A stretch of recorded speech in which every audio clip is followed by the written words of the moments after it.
Bonjour, bonjour. Aujourd'hui, dernière vidéo de la série sur la santé mentale.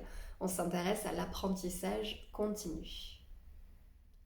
L'apprentissage continu tout au long de la vie, c'est essentiel. C'est essentiel parce que sans lui, on tomberait dans ce qu'on appelle en mode par défaut, de rumination de pensée.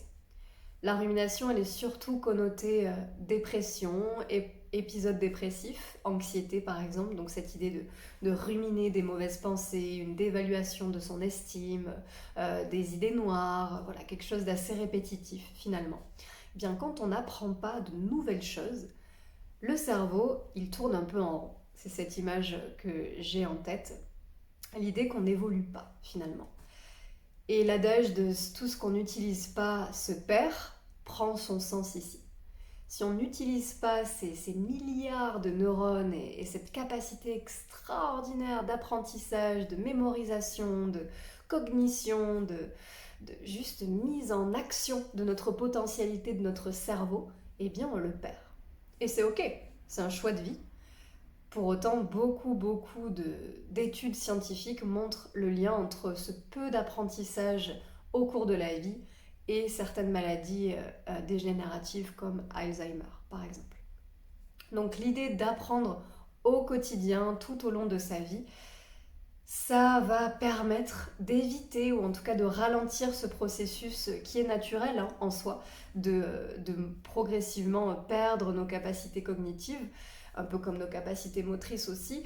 Voilà, tout comme dans la nature, progressivement, le cycle de la vie fait qu'on avance vers la mort et donc vers quelque chose qui n'a plus d'utilité d'action, mais qui va se recycler. Je sais, enfin voilà, en Occident, c'est pas quelque chose qu'on aborde trop facilement. La mort fait peur, ça se comprend, on ne sait pas ce qu'il y a après, donc ça se comprend que notre mental s'en effraie un petit peu et s'attache complètement à la vie. Pour autant, il y a une utilité aussi dans ça, et c'est voilà, à mes yeux, ce recyclage, on va dire, de nos êtres biologiques, voilà, ça suit le mouvement de la vie. En tout cas, pour ralentir un petit peu, puisque physiquement, on vit de plus en plus longtemps, autant que notre cerveau suive, eh bien l'apprentissage fait grandement partie de ce soutien-là. Donc en fait, ça va permettre de consolider nos souvenirs, d'avoir une vision un peu plus claire de notre passé. Et donc, grâce à ce tronc commun que sont nos souvenirs, que sont nos expériences vécues, on va pouvoir aussi se projeter davantage vers l'avenir, d'imaginer, qui est une capacité essentielle, et aussi finalement d'avoir une réactivité, une présence à notre environnement, 1, 2, 3, à tout ce qui se passe dans notre environnement pour pouvoir y faire face, pour pouvoir jongler avec lui finalement et passer d'une case, d'une zone cérébrale à une autre avec davantage de fluidité. Et bien ça s'apprend aussi. Je prends l'exemple des chorégraphes et des danseurs, danseuses qui interprètent toutes ces chorégraphies. Et bien l'idée de passer de l'apprentissage mental dans le corps, c'est un excellent moyen de faire perdurer, de consolider nos capacités cérébrales.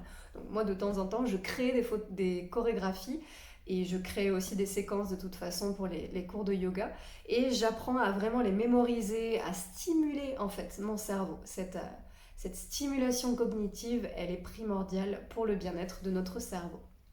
Et en plus, ça fait du bien, concrètement, d'apprendre une nouvelle langue, de pouvoir échanger avec des étrangers, d'apprendre à bricoler soi-même, d'apprendre certaines dates, par exemple, historiques, et tout ce qui te fascine finalement, tout ce qui t'interpelle.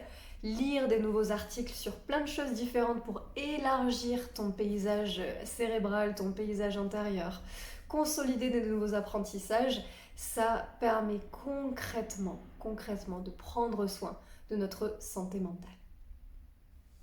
Donc je voulais récapituler les 5 points les 5 piliers finalement de notre santé mentale qui sont vraiment inspirés du docteur John Arden dans son livre Les clés de la résilience.